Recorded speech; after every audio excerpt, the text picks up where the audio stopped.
Welcome to the Speak with People podcast, where we believe that healthy communication is the key to unlocking your leadership potential. We are the go-to resource for leaders looking to greatly improve their communication skills, whether it's one-on-one interactions, team settings, public speaking, or digital communication. By improving these skills, leaders can create stronger connections and drive positive change within their organizations. Each and every episode, we sit down with experts from various fields from around the world, just like you're grabbing a coffee with them, to dive into real practical conversations. Our goal is to help you transform your communication skills so you can lead more effectively, build stronger relationships, and make a lasting impact. So go grab your favorite drink, settle in, and let's learn together. Well, how do you build a strong, thriving relationship without putting your career on hold? I bet a lot of us have asked that question. We're in similar boats. And so if you've ever felt like you're winning at work, but barely holding things together at home, you're not alone. Lots of high performers pour everything into their careers, only sometimes to watch our connections, our communication, and our intimacy fade with the people who matters most. Oof, I have been there. I'm so excited about our guest today, Gabriela Embon. She believes that your career and your relationship, they don't have to compete. In fact, they can actually elevate each other. And if you know how to engineer the connection.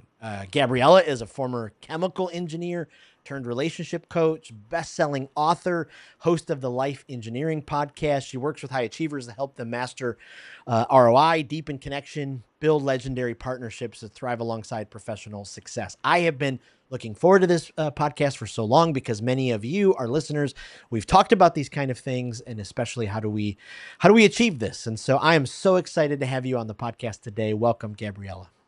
Thank you, Jason. Thank you for having me. Absolutely. And I think you're maybe only the second or third leader from Canada. So this is, I'm we're honored. bridging. Yeah, absolutely. Now, I grew up in Detroit, and we were right across the bridge from Canada, over there. So it's been a while, but I'm excited that you're joining us today from Canada. Could you, maybe before we hop into the conversation, tell us a bit more about you, your story, what's got you to this place, what gave you this passion to help leaders?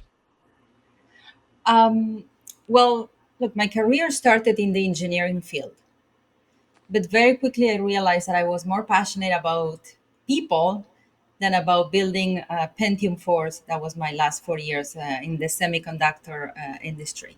Oh, wow. I was I was also very good at training and giving advice. So I would go out for coffee with my friends and my colleagues, and they would say, you would be a great coach. Um, Fast forward 15 years ago, I realized that I was very misaligned in my career and really needed to course correct something that as engineers we really know how to do. And I applied all my engineering mindset. I still do. I think as an engineer, I applied processes and communication, coordination, collaboration with my partner, and course corrected my career so I can feel fulfilled. Because it was very clear that if I am miserable, everybody in my home will be miserable. So that's how I ended up in the coaching domain.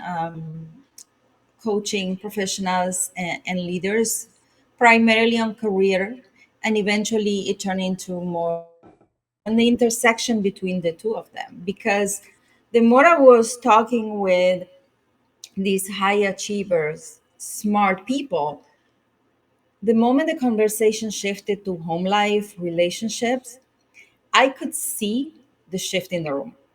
I Mm. could see that their voices were softer. Maybe there was a whisper of shame or regret, and it really broke my heart. So that's what compelled me slowly to start really teaching the art or how to engineer a thriving relationship, applying all my knowledge, my trainings. I have training in the field and my own experience. I've been married for 27 years. Two engineers decided to get married. So this is what happened 27 years Wow. ago. 27 years. Yep. That's absolutely fantastic. Absolutely fantastic. I love sometimes, and I was in this boat as a young leader, young married leader. I would start giving marriage advice, after 2, 3 years of being married. And, it's natural. Especially as leaders, we want to help. We always But want to help others. That's right. that's right. That's right. But now, I'm like, okay, I definitely love to listen and learn from leaders with 20 years, 25 years, 30 years, being married. And so I absolutely love that. You talk about how work life balance, it just kind of doesn't work. What should high achievers focus on instead? Oh, thank you for that question. You know, it's true. Work life balance doesn't work for high achievers because it basically sends the message that I have two competing forces here, career and relationship, and I need to juggle between them. And the act of juggling always feels like something is about to fall, right? So I think that a much better model, especially for high achievers, is integration over balance. And what integration means is that if we apply the same commitment and mindset as we apply at work into our relationships, then our relationship becomes a source of strength and it elevates our career. And what I mean by integration is the practice in the most pragmatic way is the practice of two types of integration rituals, basically. Now, I like to divide, you see how I talk as an engineer, I like to divide integration rituals into two different categories. We have rituals in the relationship that we call them operational rituals.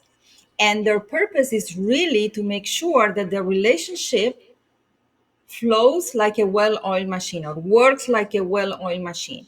So, these are all the rituals of communication, coordination, and collaboration to make sure that even if I'm going to be working late, right, nobody feels that they have it's all on their own. Everything Mm. has been coordinated, we have talked about it, and we are in the same page. The second type of rituals that are part of the integration are the connection rituals. And connection rituals are truly meant to keep the connection even when life gets very busy. They're Mm. simple because high achievers don't have a lot of time.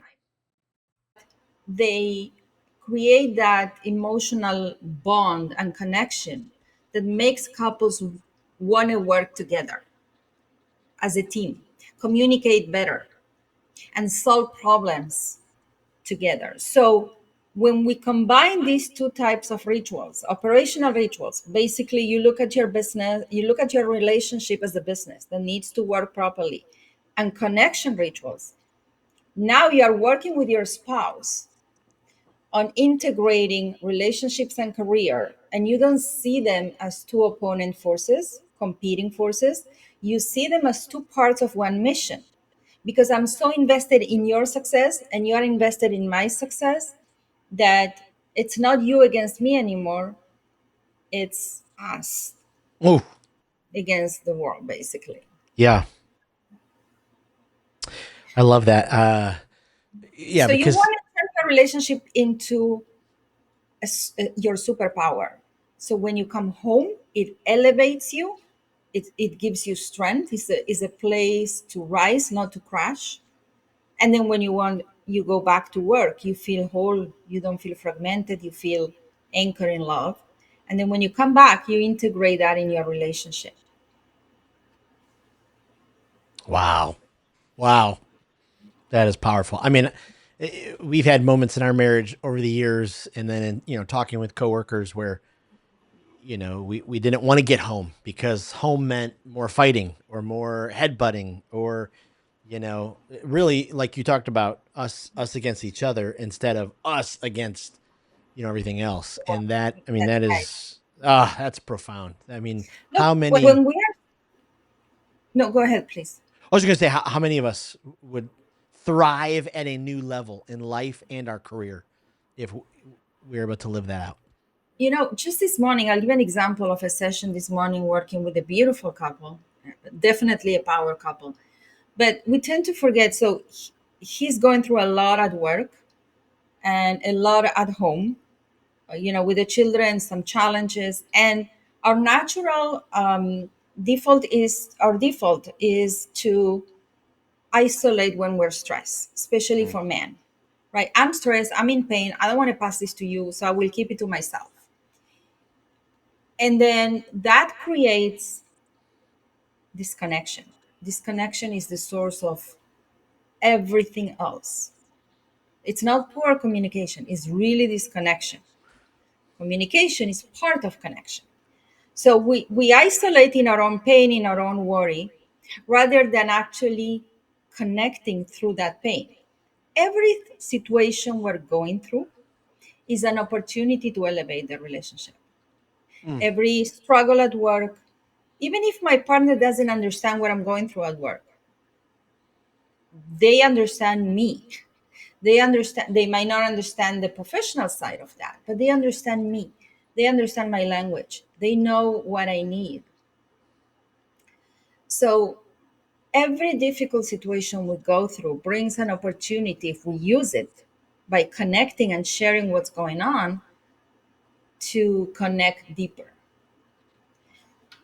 And sometimes it is one word your spouse will tell you that will actually create the breakthrough you were looking for. But we don't do that. We don't come from home, the children to sleep, say, let's just, have a glass of wine or a cup of tea, and I'll share with you what's going on at work.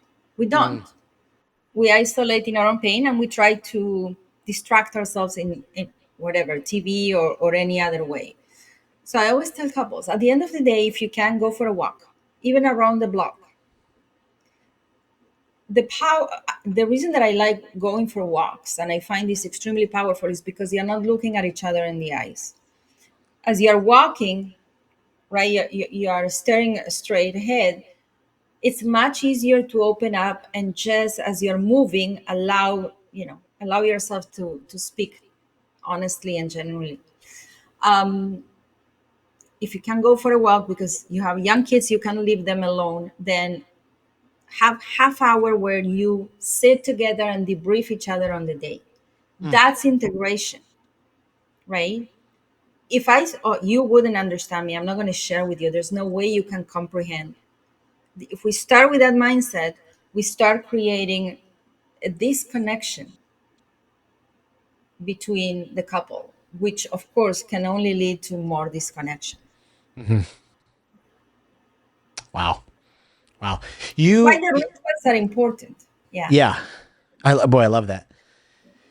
You talk about emotional ROI. We use ROI a lot, especially in business. We talk about what's going to be our return on investment here. What does emotional ROI entail, and what does that mean? Emotional ROI is connection. Mm. And connection is the antidote to loneliness. So while financial ROI is usually very clear, right? It's money, and money gives you freedom and allows you to have more opportunities and to feel safer. Emotional ROI is expressed through connection, and that gives you freedom, and it gives you safety, and it builds trust, and it's the antidote to loneliness. And I don't think I need to say how harmful loneliness is to our mind, to our bodies, and to our spirit. I mean, there's a reason why marriage is the event that most people will gather to witness. Mm. People will travel across the world to witness a union because our souls recognize the sacredness of that union. Wow. Wow. So true. Earlier, you were talking about the couple that was in your office, and you referred to them as a power couple. What do you mean by that? What's kind of your definition, your meaning behind So power I don't couple? mean those who have private jets and Sure. That's how we are. That's what is usually sold to us. But no, a power couple, in my opinion, is many things. First of all, is they are committed. Mm. They're committed to do the work and course correct and better. They're committed to their relationship, and the relationship itself, I like to view it as a spiritual entity. It's not even you're committed to your partner, you're committed to the relationship, to that entity, right? Think about business. I like to give this parallel for people to understand. When you have a business, you might have a business partner, right? But what you're truly committed when you invest in your business, you're not committed to your business partner, you're committed to the business to succeed, right? So here you're committed to the relationship. And why is it so helpful to look at your relationship as an entity and the commitment to that entity? It's because you can be angry at your partner, you can be frustrated and still show up and be connected. The same that you can be angry at your business partner and still invest in your business because it's important. So that's the looking at commitment for the relation to the relationship as a high priority is is a sign that this couple, of a power couple. um, Another way to look at power couples are couples who create a lot together, you know legacies. They build legacies, and I don't Mm. mean financial legacies necessarily. I mean, they are involved in the community. It seems that they have more time and more energy, and that's because their union gives them wings. That's because it's not 1 plus 1 equals 2, but their sum creates an energy that is far bigger than 1 plus 1 equals 2. So, power couples also usually raise their children with strong values, whatever their values are. You know, my husband said to the teacher one day, "We don't outsource values to school. Values are taught at home." Oh, wow. So, so that's how I view basically that beautiful synergy of a power couple. It's their commitment, it's their union, and the energy that their union creates, which creates ripple effects. Wow. Wow. That's powerful. Speak to the couples who have, gotten into a place where their relationship's strained. They've kind of moved away from, some of these rituals, the health, those kind of things. What's their first step, in repairing, getting back to a place of health? So the priority always, whether you feel solid or strained, is connection, to build connection. And to always take the connection to a deeper level. And there's always a new way you can experience your partner, by the way. So maybe I've been with my husband for 30 years, married 27, and we he had surgery a month ago, and for the first time we experienced ourselves with being hospitalized and in that setting for the first time. Mm. So I never seen him that way. I never felt him that way. So it was a new experience for us, which of course took our connection deeper. So you never stop learning about your partner. So when you feel disconnected from your partner, I encourage you to start dating again, to restart like a computer. Press restart and get really curious to learn this person and start practicing the rituals that are described in my book. There are 4 pillars with rituals. Start practicing them without expecting your partner to change. You Mm. don't need change to show you something to be committed for you to do your part. Again, let's think business. If you have a business partner and you're committed to the business, and you don't need your business partner to invest for you to do the right thing, you do your part. And then you'll see how things start to shift. Many times people say, well, until they do this, I won't do that. That's not commitment. So if you are committed to make things better, because look, you can always start a new relationship. You can. But wouldn't be better if you start a new relationship with the person you already built so much with, that you already trust and know, that you share finances with and children with? So if you're going to restart, why don't you restart with that person? And if you need Wow. help, get the help. Wow, that's so good. You just said something in passing that raised a flag. There are a lot of couples who don't share finances. They keep everything separate. So Yeah, I'd love. a I whole already see chapter of you. that in the book. Okay, I already see you reacting. I want to get your thoughts on that. Yeah, my thoughts are not pretty.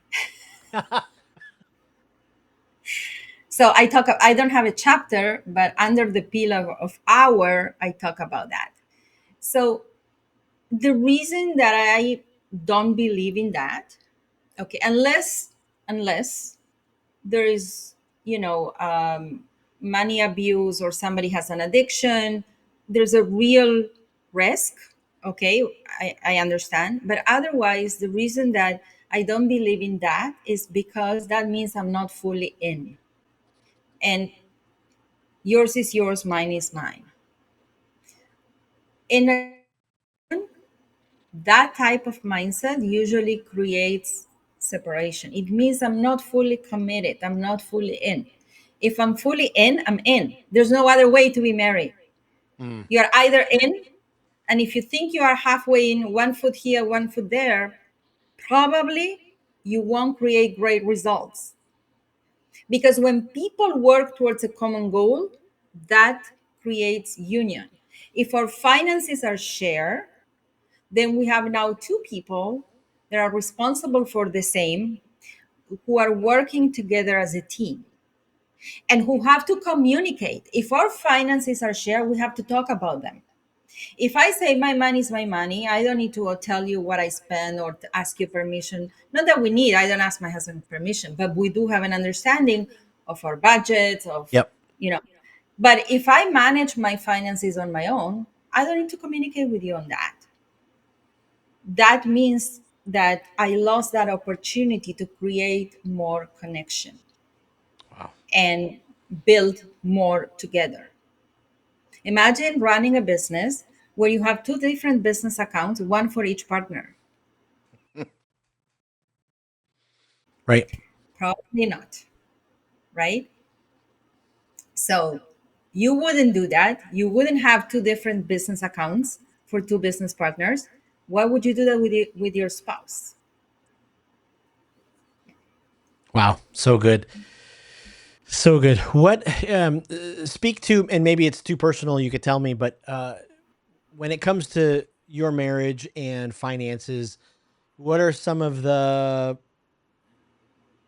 unspoken or spoken, not rules, but hey, we just, we both agree to this. I won't spend this much, or, you know, we'll agree on this. Do you have any of those kind of that guide your finances as a married couple? We share our finances from day one. Yep. When you're young, we didn't apply all these frameworks because we were young. And when you're young, you think love is a strategy. And of course, you're naive. You say, I don't need these frameworks. Love is a strategy. No, it's not. Um, I look, we never had to tell the other one, don't spend so much. We're both very self-regulated when it comes to that, but we do have to look at our finances and audit them. How much are we spending on each category? What's our budget? Where's our money going? And it's not a pleasant exercise Mm, at all, but it's an important exercise. And it opened us to new conversations about what we want and our goals. And if we have differences, like, he says, well, I want to save X amount per month. And I go, yeah, me too. But we have these expenses right now with the children. So we have to talk, we have to agree, we have to share our arguments, and that's why it's so powerful. But I will share with you a trick that I find is extremely helpful, and I share this with all my couples. We have a WhatsApp group. We call it our abundance WhatsApp group. It's called our abundance, although we track there our expenses. So every because we were having a hard time tracking our expenses. All these apps don't work because we forget to write down everything we're doing. So we realized that we use WhatsApp so much, we created this group and with him and me. And every time we make an expense, we pay something, even if it's $1 at the dollar store, it doesn't matter. Okay. We put the date, the amount, and where we spend that. And then every couple of days, 3 days, I have an Excel sheet. I look at the WhatsApp group and I transfer everything to Excel and I do weekly spend and monthly spend. So it's a great way to control your finances and know where your money is going. Yep. Now I'm not going to hide anything. I will. Whatever I spend, I'll write it there. He's not going to ask me why did you spend that and vice versa. We have complete transparency, and that I think it's very important because it's part of trust. So this WhatsApp group is probably one of the best tips that I give to couples, when Huh. it comes to finances, because it's simple, makes the tracking easier, and now you're working together. I work with a couple that she would overspend to the point she spent his retirement money. And the moment they started using this, then now they're both taking responsibility of their expenses. She's more careful, more mindful, and they have conversations about their spending together. So they're working as a team. Wow. Wow. Curious, just from your perspective with your own leadership, do you feel like your engineer brain, time and engineering helped set up this season now that you're coaching couples? Was it a nice Absolutely. transition? Yeah. Absolutely. I'm very methodological in the way that I coach. And the book, Becoming a Power Couple, offers pillars: the me, the you, the our, the us. This is the framework.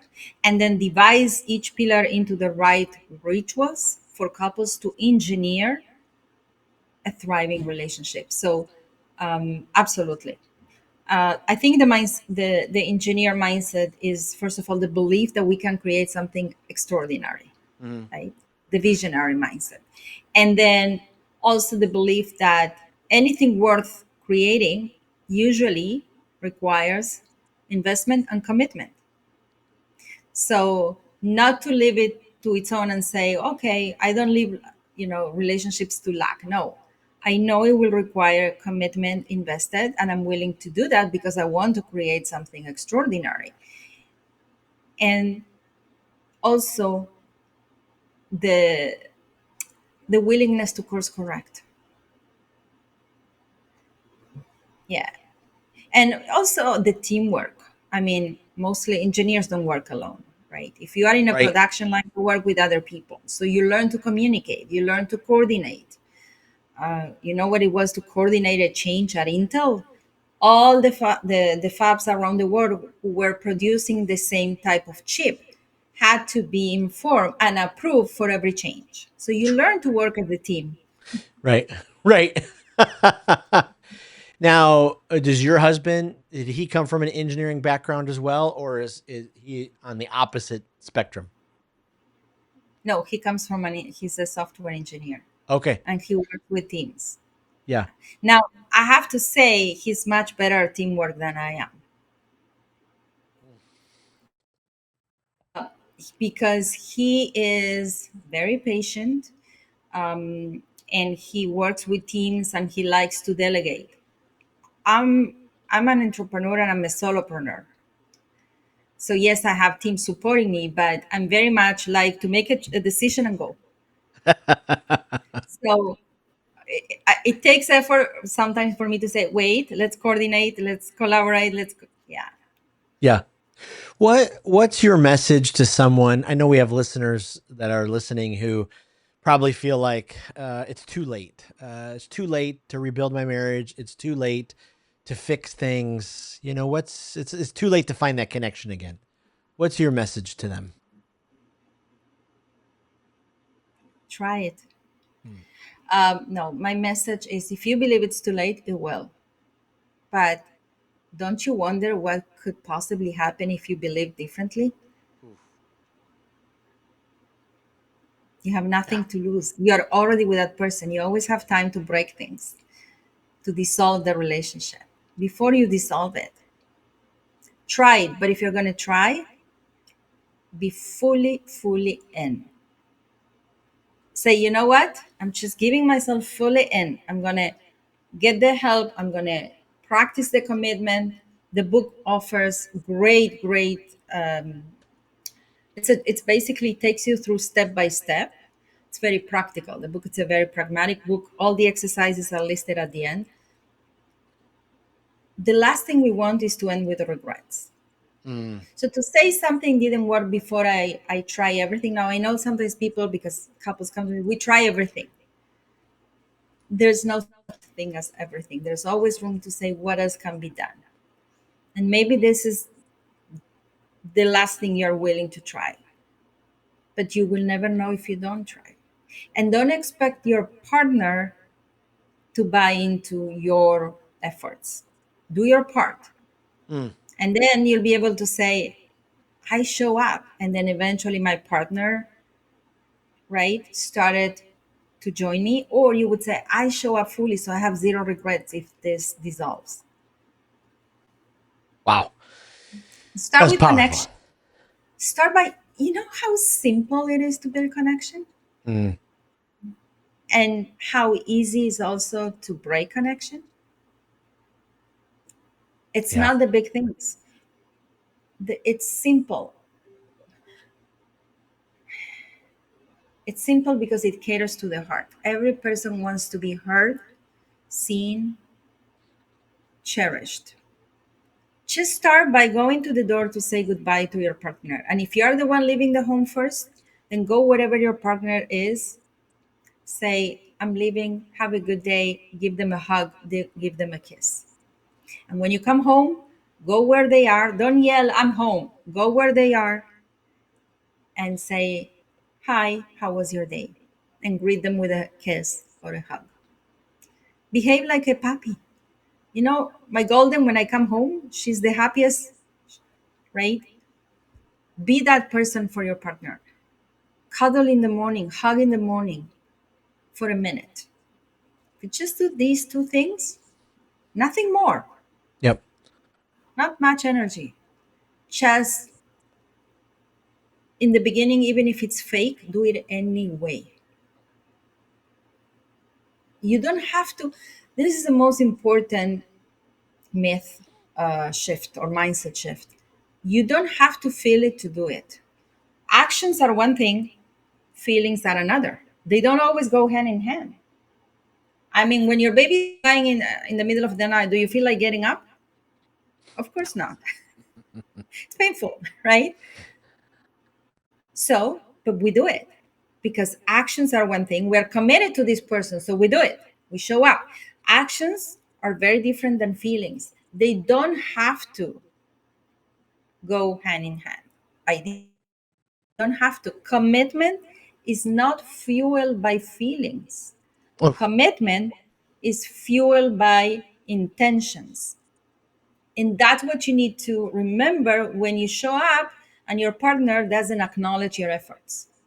I'm showing up not for you. I'm showing up because I'm committed to this relationship. And as long as I'm here, I'm fully here.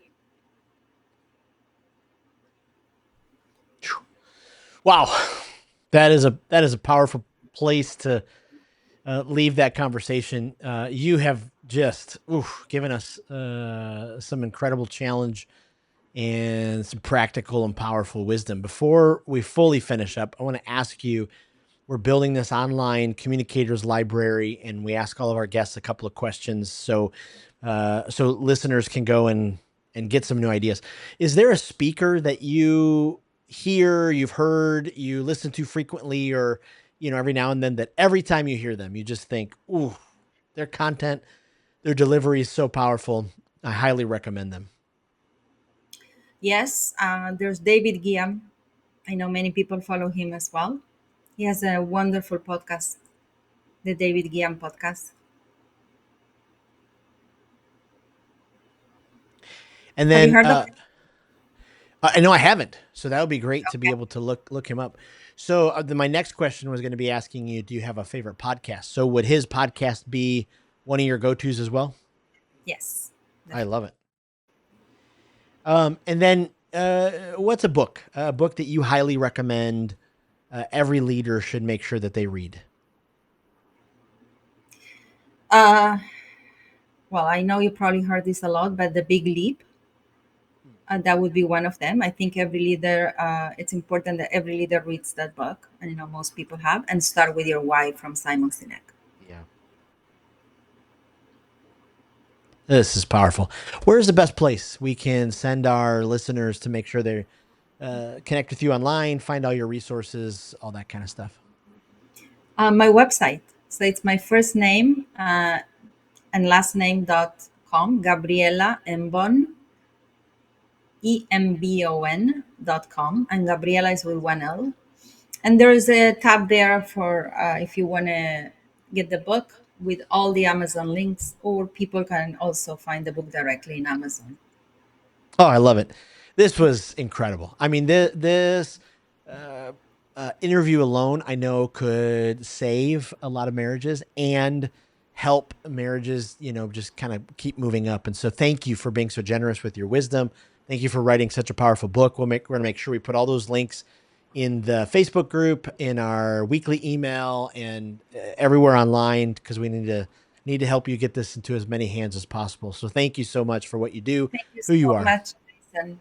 Thank you for your generosity and great questions. Thanks for tuning in to today's episode of the Speak with People podcast. It means the world to us when you share this episode. Thanks for liking, subscribing, or following the podcast. That really does help the podcast get into more ears and into more leaders listening. Also, don't forget, we have 2 exciting resources for you. The first is go to Facebook and join the Speakers Group. This is a community designed for leaders who want to grow their communication skills. Also, go to speakwithpeople.com/skills library to access the Communication Skills Library. It is an online resource chock filled with resources that will inspire you and transform you and grow your communication skills. Thanks again for being a part of the listening community. We cannot wait for the next episode.